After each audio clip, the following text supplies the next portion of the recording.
reporting at this hour that these retaliatory strikes have begun in Iraq and Syria, ordered by the President of the United States. The Pentagon carrying out these attacks, according to our Pentagon correspondent David Martin, with B-1 bombers. And it comes on the very same day that the bodies of the 3 U.S. soldiers killed in Jordan, Sergeant William Rivers, Sergeant Kennedy Sanders, and Sergeant Breonna Moffett, returned to the U.S. today. We saw President Biden and First Lady Jill Biden. They were at Dover Air Force Base just today in Delaware for this dignified transfer of their remains. Want to bring in CBS News Chief White House correspondent Nancy Cordes. And Nancy, this is one of the most solemn tasks that a president can do.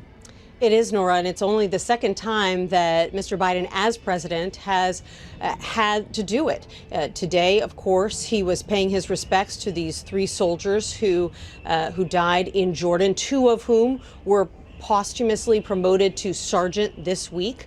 But back in August of 2021, just about 7 months after he took office, he was at Dover welcoming home the bodies of 13 U.S. service members who were killed in that bombing at the Kabul airport in the final chaotic days of the U.S. pullout from Afghanistan.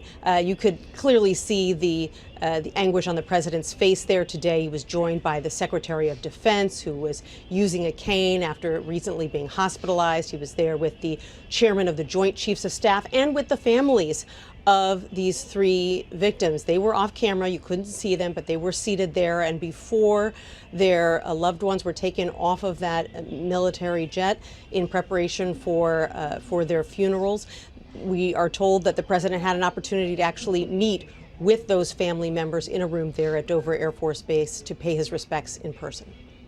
Nancy Cordes at the White House reporting today about the president being there for that dignified transfer. Thank you so much.